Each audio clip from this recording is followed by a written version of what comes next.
Salut à tous. Alors, je ne sais pas si vous le voyez derrière moi, juste là-bas.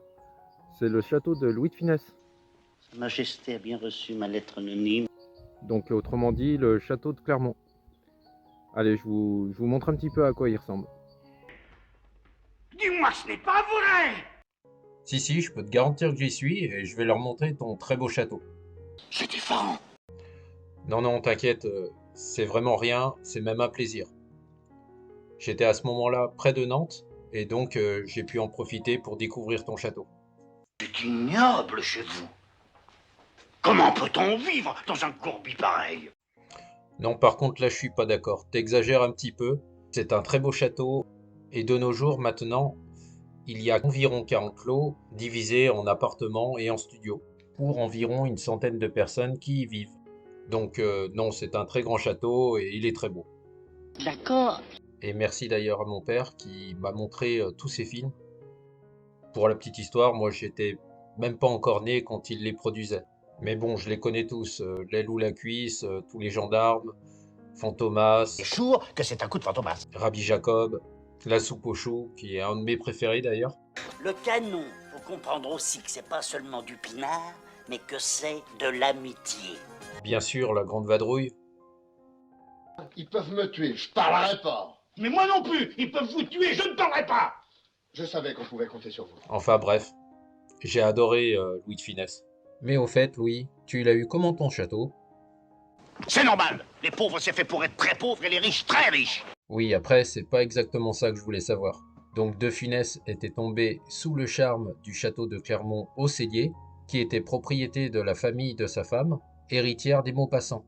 L'acteur et sa femme avaient racheté l'ensemble de la propriété en 1967 avec le cachet reçu pour tourner La Grande Vadrouille, et pour un total de 830 000 francs.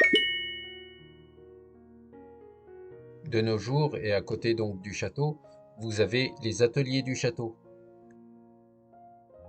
Et nous avons exactement une dizaine d'artisans installés dans les annexes du château. Des créations colorées en wax, des créations métissées, des photographies du monde végétal, et donc des tableaux photographiques, des impressions sur différents supports, et des trompe-l'œil. Regardez, voilà vos... Je continue avec quelques clichés sur le château. Donc voilà, bon visionnage. Je laisse profiter de ces quelques vues, mais je peux encore vous parler de son histoire. Et donc, pour vous dire que le château de Clermont est édifié de 1642 à 1649, suivant un style architectural caractéristique de la fin du règne de Louis XIII. Le constructeur est René Chenu de Clermont, gouverneur militaire de la région, au service des princes de Condé. Au fil des siècles, le château est occupé par différentes familles nobles.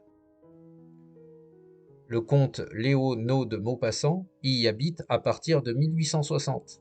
Son fils Charles a comme nièce Jeanne Barthélemy, autrement dit l'épouse de Louis de Funès. À l'ouest du château, Louis de Funès aime s'occuper de sa roseraie. L'acteur y restera même jusqu'à sa mort, le 27 janvier 1983. Puis, en 1985, le château héberge des institutions spécialisées dans les soins psychiatriques. À partir de 2005, le château et une grande partie de ses dépendances sont aménagés en appartements. Depuis 2020, donc, un collectif d'une quinzaine d'artistes et artisans s'est installé dans une dépendance ouverte au public. Je peux vous dire aussi qu'au Cellier, Louis allait à la pêche, une activité qu'il aimait partager le plus souvent seul ou avec ses amis proches de Clermont-sur-Loire. Il partait souvent seul aussi afin d'être loin de la foule et des paparazzis qui pouvaient débarquer à tout moment.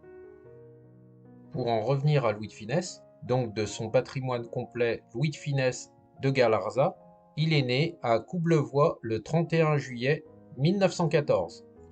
Durant son adolescence, Louis de Funès s'illustre par son mauvais comportement et multiplie les renvois dans sa vie professionnelle.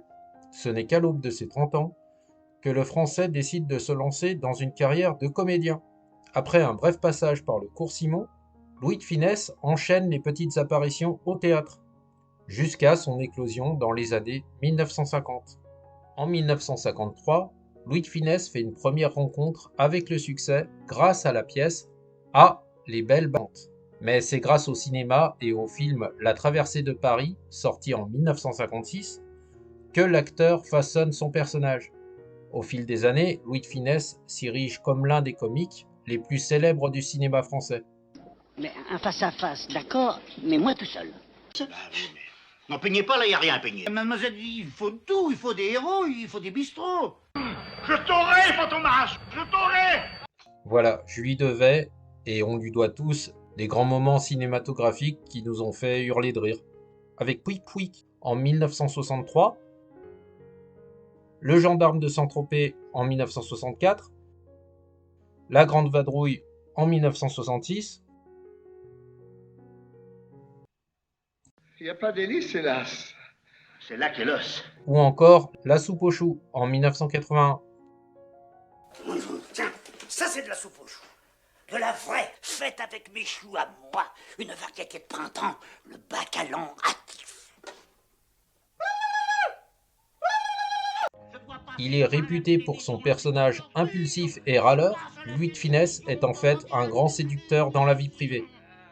L'acteur français a été marié 2 fois, d'abord à Germaine Élodie Carroyer en 1936, puis à Jeanne Barthélemy de Maupassant en 1943. 3 fils sont issus de ces 2 unions, Daniel, Patrick et Olivier. Et enfin, Louis de Funès décède à Nantes le 27 janvier 1983. Et d'ailleurs, j'en profite pour vous amener à sa tombe et dire aussi que tu nous manqueras pour toujours.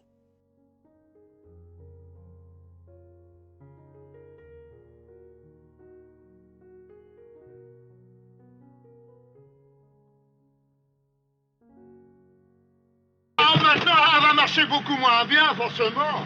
Qu'est-ce que je vais devenir, moi? Eh ben, un piéton, ouais, plus voilà. Hein?